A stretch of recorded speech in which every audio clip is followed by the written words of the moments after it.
अब युद्ध का चौथा दिन है, लेकिन ईरान के तेवर नरम नहीं हो रहे। थोड़ी देर पहले ईरान ने इजराइल पर अपनी खैबर शिकन मिसाइल से हमला करने का दावा किया। ईरान ने कहा उसने ये मिसाइल अमेरिका इजराइल के ठिकाने पर मारी है। ईरान की तरफ से भी जबरदस्त दावे किए जा रहे हैं कि जितने भी सैन्य बेसेस हैं अमेरिका के अलग अलग देशों में, वहां पर आज का दिन, कल का दिन देखिए और भी हिस्सों पर उसने आक्रमण किए थे, लेकिन आज खास करके ईरान की तरफ से दावा जो है वो उन खास जगहों पर हमले का है जहां पर अमेरिकी सैन्य बेसेस हैं और इजराइल के ऊपर भी उसका सीधा सीधा निशाना चल रहा है। लेकिन उसकी ये मिसाइल, उसकी जो खैबर शिकन मिसाइल है सुमित, क्या खासियत है? खैबर शिकन के बारे में कहा जाता है इसकी रेंज करीबन 2000 किलोमीटर की है। ये करीबन 150 किलो के करीब इसका वॉरहेड की कैपेसिटी है। लेकिन खतरा क्या है, आप देखिए कि इसका सबसे बड़ा खतरा ये है क्योंकि अमेरिका और इजराइल को ये लगता है कि अगर इसके वॉरहेड्स की कैपेसिटी को कम कर दिया जाए, यानी एक्सप्लोजिव बेहतरीन एक्सप्लोजिव का इस्तेमाल किया जाए, तो ऐसे में इसकी रेंज को एक्सटेंड कर दिया जा सकता है। यानी 2000 से ये 3000 4000 किलोमीटर भी हो सकती है। और शायद यही खतरा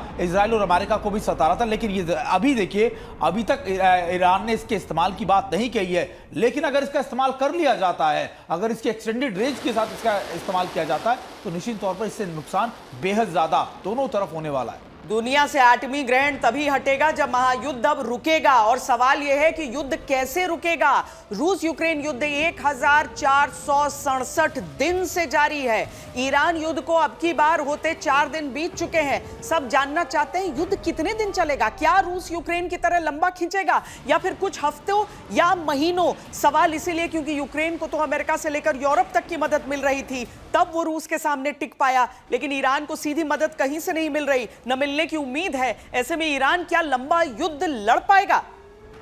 ईरान का मशहद जहां लोग दुआ करते हैं कि अल्लाह हमारे लीडर को महफूज रखे, लेकिन जैसे ही याद आता है कि इनके सुप्रीम लीडर मारे जा चुके हैं, वहां मौजूद लोग दुख से भर जाते हैं, शोक में डूब जाते हैं।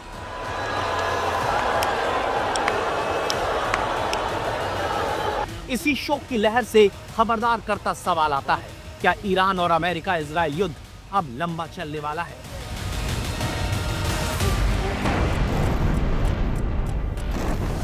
युद्ध के चौथे दिन यह धमाका तेहरान में इजरायली मिसाइल से हुआ है। धुएं का बड़ा बवंडर उठता नजर आया है और सवाल भी, क्या अमेरिका इजराइल को अंदाजा हो चला है कि ईरान से युद्ध अब दिनों में नहीं महीनों तक चल सकता है? अल्लाह अकबर।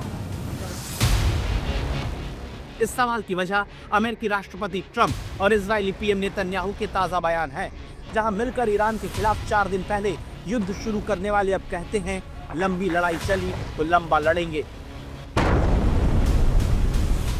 हमारे पास दुनिया की सबसे मजबूत और शक्तिशाली सेना है और हम आसानी से विजयी होंगे। हम पहले से ही अपने अनुमान से काफ़ी आगे चल रहे हैं, लेकिन समय चाहे जो भी हो, कोई फ़र्क नहीं पड़ता। चाहे कुछ भी हो जाए, हम हमेशा, और हमने किया भी है, शुरुआत से ही हमने 4 से 5 सप्ताह का अनुमान लगाया था, लेकिन हमारे पास इससे कहीं अधिक समय तक चलने की क्षमता है। हम इसे कर लेंगे, चाहे कुछ भी हो। आज किसी ने कहा, अगर राष्ट्रपति इसे बहुत जल्दी करना चाहते हैं तो उसके बाद वो ऊब जाएंगे। मैं नहीं ऊबता, इसमें कुछ भी उबाऊ नहीं है। क्या आप इससे सहमत हैं, पीट? मुझे नहीं लगता कि इसमें कुछ भी उबाऊ है। क्यों जनरल? मुझे लगता है कि इसमें कुछ भी उबाऊ नहीं है। मैं आपको गारंटी देता हूँ उन सब चीज़ों से गुजरने के लिए जिनसे मुझे गुजरना पड़ा। हमने सैन्य नेतृत्व को बर्खास्त करने के लिए 4 सप्ताह का समय निर्धारित किया था, और जैसा कि आप जानते हैं, यह काम लगभग 1 घंटे में ही पूरा हो गया। इसलिए हम निर्धारित समय से काफ़ी आगे हैं। ट्रंप 4 से 5 हफ्ते की बात करते हैं, ये बताते हुए कि लंबा भी लड़ लेंगे, लेकिन नेतन्याहू कहते हैं इस युद्ध में रूस और यूक्रेन की तरह वर्षों नहीं लगेंगे। युद्ध लंबा चलेगा तो क्या ईरान में जिस तरह से 150 से ज्यादा बच्चे स्कूल पर हमले के बाद मारे गए, जिनके शोक में हजारों लोग यहाँ पर जुटते हैं, क्या ऐसा ही भयानक मंजर ईरान में और दिखता रहेगा?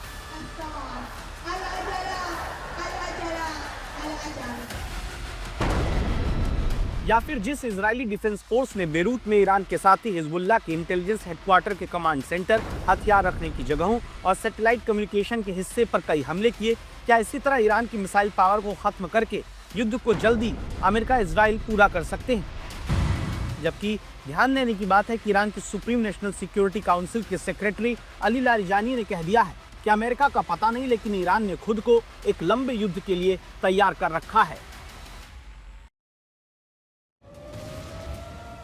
युद्ध नहीं रुका तो तेल का संकट होगा, युद्ध जल्दी नहीं रुका तो महंगाई बढ़ेगी, युद्ध जल्दी नहीं रुका तो खाड़ी देशों में रहते भारतीयों के लिए चुनौतियां बढ़ेंगी। तो सवाल है कि युद्ध कितना लंबा चल सकता है, यह निर्भर करता है ईरान के पास हथियार कितने हैं।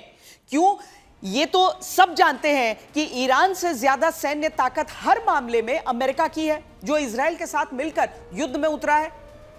इन वीडियो को आप याद करिए जो हम आपको दिखा रहे हैं। फरवरी 2025 जब पिछली बार लड़ाई के दौरान ईरान ने अंडरग्राउंड टनल का वीडियो जारी किया था, ईरान ने दिखाया था कि जमीन से 1600 फीट नीचे किस तरह मिसाइल सिटी में ईरान के हथियारों का जखीरा रखा हुआ है, जहां मिसाइल बनाने से लेकर लॉन्च तक करने का इंतजाम रहता है। न्यूज एजेंसी रॉयटर्स के अनुसार ईरान के पास इस तरह की 5 मिसाइल सिटी हैं, जो तेहरान, रमानशाह, सेमनान समेत अन्य शहरों में है। यह तो हो गई मिसाइल की ताकत की नुमाइश। अब की बार ईरान दावा है कि मिसाइल से ज्यादा अपने ड्रोन से हमला कर रहा है, खासकर खाड़ी देशों में जहां पर अमेरिकी बेसेस हैं। इस पर ईरान की रणनीति बदली हुई है। वो मिसाइल से ज्यादा ड्रोन का इस्तेमाल ही नहीं कर रहा, बल्कि 20-25 लाख के ड्रोन से हजारों करोड़ की रिफाइनरी से लेकर बड़े बड़े अमेरिकी सैन्य बेस तक प्रवार कर रहा है। ईरान ने अंडरग्राउंड टनल में ड्रोन की ताकत का प्रदर्शन भी किया है, शायद यह बताने के लिए कि उसकी ड्रोन पावर कितनी है और वो जल्द ही युद्ध में न झुकने वाला है न घुटने टेकने वाला है। 4 दिन की लड़ाई के बाद ईरान के पास कितनी मिसाइल बची है, यह अगला सवाल है। कितनी मिसाइल बची है, कितना ड्रोन बचा है? क्या अब भी ईरान लगातार मिसाइल ड्रोन बनाते हुए युद्ध लड़ सकता है? इसी से तय होगा कि यह महायुद्ध हफ्तों चलेगा, महीनों चलेगा, या फिर साल भर से भी ज्यादा चल सकता है। 2022 में अमेरिकी सेंट्रल कमांड ने अनुमान लगाया था कि ईरान के पास 3000 बैलिस्टिक मिसाइलें हैं। जून 2025 में 12 दिन चले इजरायल ईरान संघर्ष के बाद इजरायल ने ईरान की 70% मिसाइलें तबाह होने का दावा किया था। वॉशिंगटन के एक थिंक टैंक का दावा रहा है कि इस दौरान ईरान ने इजरायल पर 574 मिसाइलें दागी थी। हालांकि यह दावा भी किया जाता रहा कि इसके बाद ईरान ने तेजी से नए हथियार बनाने का काम जारी रखा। अमेरिकी विदेश मंत्री मार्को रूबियो तो यह दावा भी करते हैं कि ईरान 1 महीने में 100 बैलिस्टिक मिसाइल बना सकता है, यानी हर दिन 3 से 4 मिसाइल ईरान बना सकता है। तो सवाल है, क्या इसी कारण अब हफ्तों की बात ट्रंप करने लगे? दूसरे पॉइंट पर गौर करिए। यूएई ने बताया है कि उसके ऊपर अब तक ईरान की तरफ से 186 मिसाइल से हमला किया जाता है। इजरायल ने कोई सीधा नंबर तो नहीं बताया, लेकिन 100 से ज्यादा मिसाइल ईरान दाग चुका है। कुवैत ने 178 के करीब मिसाइलें और 283 ड्रोन इंटरसेप्ट किए हैं। बहरीन ने 73 और कतर ने 104 मिसाइलों से हमले का दावा किया है। यानी इस बार कई मोर्चों पर फ्रंट खुला है। केवल इजरायल ही नहीं, बल्कि अमेरिकी बेस वाले खाड़ी देशों में भी मिसाइल ड्रोन से हमला करके ईरान चाहता है कि अमेरिका पर दबाव बने। तो क्या इस चक्कर में ईरान का मिसाइल ड्रोन पावर ज्यादा तेजी से खत्म होगा और तब युद्ध रुक पाएगा? प्रणय, ये बात समझाइए कि कोई भी देश अगर एक आक्रमण करता है, एक युद्ध में उतरता है, तो उसे अपने असलहे को उस हिसाब से इस्तेमाल करते हुए आगे बढ़ना होता है। और ऐसे में अगर ईरान ये कह रहा है कि हम एक लंबे युद्ध के लिए तैयार हैं, तो वाकई क्या ये आंकड़े मायने रखते हैं? निश्चित रूप से आंकड़े तो मायने रखते हैं लड़ाई के अंदर, क्योंकि किसकी लड़ने की कितनी क्षमता है। लेकिन युद्ध में उतरा ईरान नहीं है। ईरान का कहना है कि यह युद्ध उस पर थोपा गया है और अब वो केवल अपने बचाव की लड़ाई लड़ रहा है।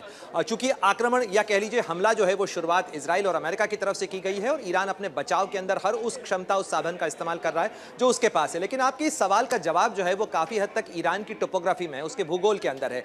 ईरान का 52 से 60% हिस्सा पहाड़ी है और कहा जाता है कि ईरान ने देश के अलग अलग इलाकों के अंदर, पहाड़ों के अंदर इस तरीके की टनल्स बना रखी हैं, इस तरीके से जमीन के नीचे बड़े बड़े साइलोज बना रखे हैं, जहां ड्रोन्स का जखीरा, मिसाइलों का जखीरा और साथ ही मिसाइल्स के लॉन्च पैड्स को भी रखा गया है। अलग अलग दूरी की मिसाइलें जिन इलाकों को टारगेट उसे करना है वहां के हिसाब से कैलिब्रेट की गई हैं और साथ ही कमांड एंड कंट्रोल स्ट्रक्चर इस तरीके का बनाया गया है। यह एक ऐसी लड़ाई है श्वेता, जिसकी तैयारी शायद ईरान भी बहुत लंबे समय से कर रहा था।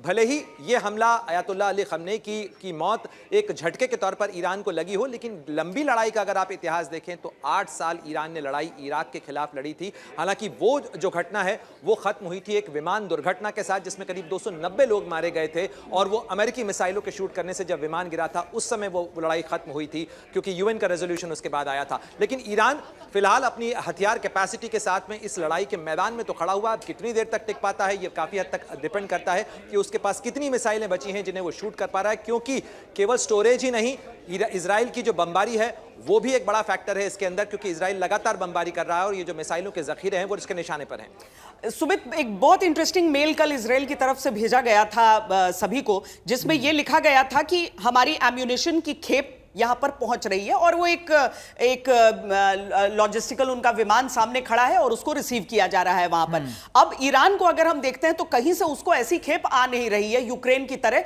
प्रोडक्शन करने की जो उसकी अपनी कैपेसिटी है वो उसको कितना स्केल अप कर सकता है अगर वो एक लंबा युद्ध लड़ना चाहता है। देखिए अभी तो स्केल अप करने का कोई, आप कह सकते हैं, कोई सीन नजर नहीं आता, क्योंकि देखिए अभी पूरा ही देश इस समय वॉर में है, लगातार हर जगहों पर अटैक किए जा रहे हैं, और ऐसे में अगर आप कहीं प्रोडक्शन करते हैं, मैन्युफैक्चरिंग करते हैं तो और वहां पर अटैक हो जाता है तो निश्चित तौर पर आपकी सारी मेहनत खराब हो जाती है। तो ये सिर्फ समय होता है स्टॉकिंग का। आपको साइलोज के अंदर अपने आर्म्स एंड एम्यूनिशंस रखने होते हैं, आपको रसद बचा के रखनी होती है, आपको अपने कमांडर्स को बचा के रखना होता है ऐसे में, क्योंकि अगर आपको पता है कि देखिए सामने वाला बहुत बड़े अटैक्स करेगा तो आपको जवाब तो देना ही पड़ेगा। तो ऐसे में अपने कुछ रिसोर्सेज को आप हमेशा रिजर्व रखते हैं, बचा कर रखते हैं और छुपा कर रखते हैं। अभी क्या हो रहा है देखिए, जिस तरीके से प्रणय भी बता रहे थे, इस समय का जो मॉडर्न वॉरफेयर है, पहले जब हम 8 साल का जो युद्ध चला था इराक और ईरान के अंदर, वो एक कन्वेंशनल वॉरफेयर था। आर्टिलरी का इस्तेमाल बहुत ज्यादा होता था, टैंक का इस्तेमाल, इन्फेंट्री का। लेकिन अब मॉडर्न वॉरफेयर के अंदर सबसे बड़ी बात जो हुई है, चेंजेस हुई है, वो है